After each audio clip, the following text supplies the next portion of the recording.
अध्यक्ष जी, मैं आपकी आभारी हूं कि आपने स्थिति स्पष्ट कर दी।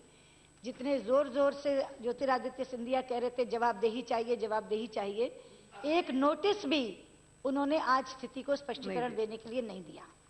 और जैसा आपने कहा कि मैंने सुबह ही आपको लिखित में ये नोटिस दे दिया कि मैं स्वयं अपनी ओर से स्थिति को स्पष्ट करना चाहूंगी, क्योंकि कल जब मैं नेपाल से लौटी, रात में लौटी, उसी समय मैंने देखा कि एक टीवी चैनल पर ये इंटरव्यू देकर के बांग्लादेश के 2 नागरिकों का ये कहा जा रहा था 39 भारतीय कहाँ हैं, और ध्वनि ये आ रही थी कि जैसे उनको मार दिया गया।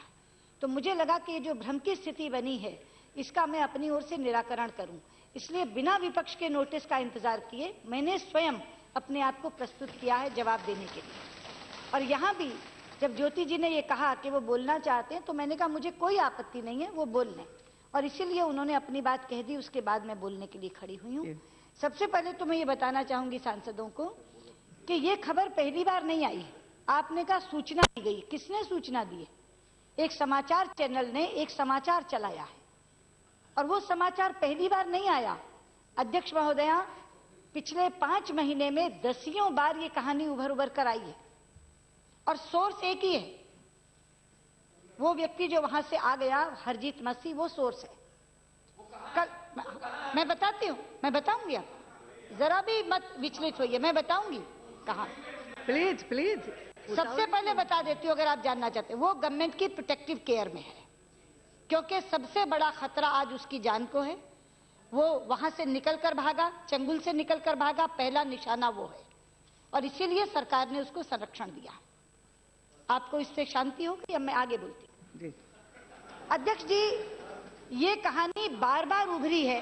1 मिनट, हाँ, बार बार ये कहानी उभरी है।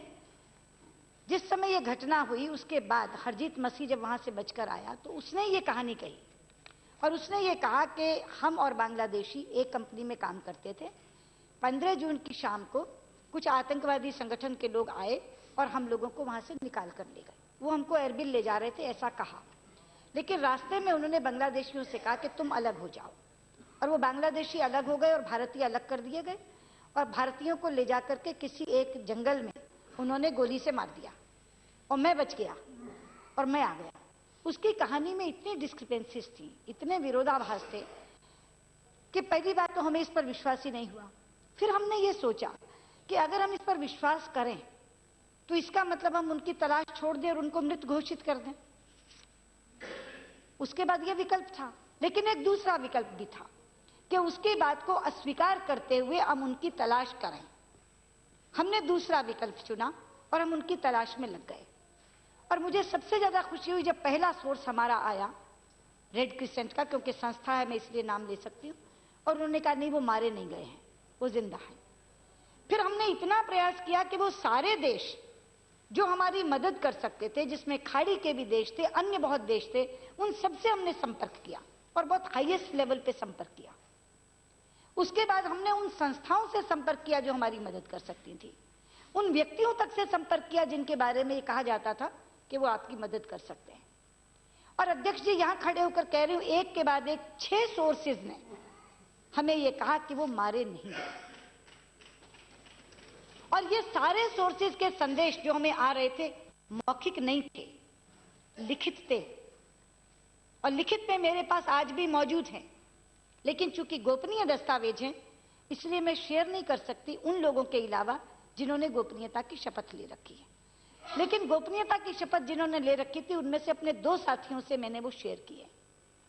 एक श्री अरुण जेटली जी से, और दूसरा स्वयं हरसिमरत कौर बादल जो मंत्री हैं पंजाब से, क्योंकि इसमें पंजाब के ज्यादा लोग हैं जैसा भगवंत जी ने कहा, उनके साथ शेयर किए। और ये संदेश ये नहीं कि एक बार आ गए और 10 दिन नहीं आए, हर रोज ये संदेश आता है। मैंने पहले भी यहां कहा था सदन में कि जिस दिन ये घटना घटी हमने उसी दिन एक ऑफिसर वहां डिप्यूट कर दिया केवल इस काम के लिए। वहां एम्बेसडर है, लेकिन उसके अलावा एक व्यक्ति जो पूर्व में वहां एम्बेसडर थे, हालांकि उनकी नियुक्ति आसियान के एम्बेसडर के तौर पे हो चुकी थी, मगर हमने उनको इराक जाने को कहा और केवल एक काम दिया, टारगेटेड, इनको ढूंढने का, इनकी तलाश करने का। वो हमको वहां से जो जो उनके संपर्क सूत्र थे उसके माध्यम से संदेश भेजते थे। उन दोनों को भी मैंने संदेश पढ़वाए, और ये लेटेस्ट अपडेट आता है, हर रोज आता है। डेली रात को ये अपडेट लेकर सोती हूं मैं कि आज क्या हुआ। तो अब आप मुझे बताइए कि एक व्यक्ति ये कह रहा है कि वो मार दिए गए और 6 सोर्सेज ये कह रहे हैं कि नहीं वो मारे नहीं गए, वो जिंदा हैं। मुझे क्या करना चाहिए? क्या ये स्वीकार करके कि वो मार दिए गए मैं हाथ पे हाथ धर के बैठ जाऊं, उनकी तलाश छोड़ दूं? आसान विकल्प है। लेकिन दूसरा विकल्प यह है कि जो 6 सोर्सेज हमारे कह रहे हैं कि वो मारे नहीं गए और जिंदा हैं, उन पर विश्वास करते हुए आगे बढ़ूं और उनकी तलाश करूं।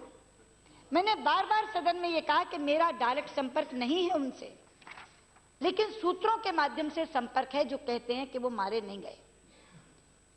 मेरे पास ठोस सबूत जिंदा होने का नहीं है, लेकिन मेरे पास ठोस सबूत उनके मारे जाने का भी नहीं है। तो बुद्धिमत्ता का केवल तकाजा नहीं, जिम्मेदारी का तकाजा यह कहता है कि मैं दूसरे विकल्प को स्वीकार करूं और आगे बढ़ूं। और इसीलिए मैं आपसे भी ये कहना चाहती हूं, जहां तक हरजीत का सवाल है, मैंने भाई भगवंत मान जी को बता दिया। भाई भगवंत मान जी का पत्र है मेरे पास, जिस तरह से हम इराक से लोगों को निकाल रहे हैं।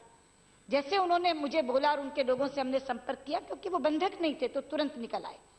हम किन कठिन परिस्थितियों में काम कर रहे हैं आप जानती हैं। मोसुल पर जिन लोगों का कंट्रोल है उनकी सरकार नहीं है, और जिनकी सरकार है उनका कंट्रोल नहीं है। इतनी विषम परिस्थितियों में हम काम कर रहे हैं। हम क्यों गुमराह करेंगे ज्योति जी? हमें क्या लाभ मिलेगा उससे? मैं कहना चाहूंगी अध्यक्ष जी, हम गुमराह करने के लिए नहीं, हम बचाने की कोशिश कर रहे हैं। आपके ऊपर कोई एलिगेशन नहीं है, उन्होंने यही बताया। अगर हाँ, मैं ठीक है, यही मैं बताइए, मैं वही मैं एक मिनट, ये विषय एक ऐसा संवेदनशील और सीरियस विषय है, इस पार्लियामेंट की प्रोसीडिंग को ISIS भी देख रहा है और इन सारे तथ्यों को देखकर और बार्गेन करेगा। इस विषय को यहाँ बंद किया जाए। वो जिम्मेदारी से ही बोल रहे हैं। माननीय आलू वाले जी आप बैठिए, माननीय मंत्री जी भी जिम्मेदारी से ही बोलेगी। प्लीज आप बैठिए। अध्यक्ष जी, अध्यक्ष जी एक आप बैठिए। अध्यक्ष जी, अरे ठीक है, हर एक का अपना सजेशन हो सकता है, हर एक की अपनी बात। माननीय मंत्री जी सक्षम है, प्लीज। अध्यक्ष जी, मैं आलूवालिया जी की बात को दूसरी तरह कहना चाहूंगी। एक मिनट प्लीज, एक मिनट प्लीज। वो सक्षम है, बोले ठीक है, उनका अपना विचार है जैसा आपका है। मैं उनकी बात को दूसरी तरह से कहना चाहूंगी। यस, कि इस तरह के ऑपरेशन की सफलता का बुनियादी सिद्धांत होता है गोपनीयता। यस, और इसलिए गोपनीयता को भंग करने के लिए मजबूर न किया जाए। लेकिन मैं ये कह रही हूं, क्योंकि मैं आश्वस्त कर रही हूं, मैं बता रही हूं कि जिस दिन मुझे ठोस सबूत एक भी हरजीत की बात का मिल गया, उस दिन आकर के वो बताऊंगी। लेकिन ईश्वर से दुआ कर रहे हैं कि जो 6 सोर्सेज कह रहे हैं वो सच हों, और वो सच हों और हम उनको सुरक्षित निकाल लाएं। लेकिन सुरक्षित निकालने में ऐसी स्थितियों में समय लगता है। जैसे मैंने कहा कि जो मोसुल में ऑपरेट कर रहे हैं उनकी सरकार नहीं है, जो सरकार जिनकी है वो मोसुल को कंट्रोल नहीं कर रहे हैं। ऐसी विषम परिस्थितियों में हम काम कर रहे हैं, जमीन आसमान एक किए हुए हैं। हमने कांग्रेस के ई अहमद जी का भी मदद मांगी है, उनसे भी मैंने कहा है कि गल्फ में आपके बहुत ज्यादा अच्छे संबंध हैं, आप जाइए।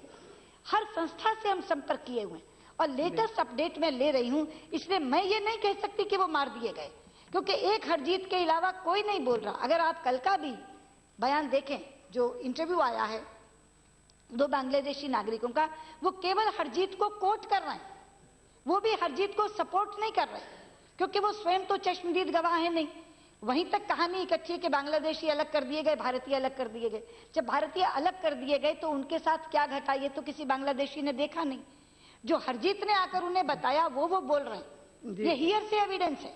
ठीक, और वहां भी वो उसको सपोर्ट नहीं कर रहे, केवल कोट कर रहे हैं। इस पूरी स्टोरियां, चाहे वो इंडियन एक्सप्रेस में छपी हो, चाहे वो पंजाबी के अखबारों में छपी हो, चाहे उनके परिजनों के परिवार के सदस्यों तक पहुंची हो, सबका सोर्स एकमात्र हरजीत है।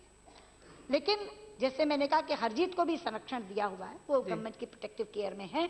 लेकिन हम लोग पूरी तरह से प्रयास कर रहे हैं, और मैं इस सदन की अनुमति चाहूंगी आपकी आज्ञा से कि अगर उनको लगता है कि हाँ मेरा रास्ता सही है, मुझे हरजीत के एक बयान पर विश्वास करके अपने प्रयास रोकने नहीं चाहिए, तो मैं निश्चित चाहूंगी कि मुझे इस सदन की मदद मिले और मैं अपने प्रयास में आगे बढ़ती रहूं। और ये सदन ये भी प्रार्थना करे कि वो लोग जिंदा हो, सुरक्षित निकल कर आ जाए। धन्यवाद।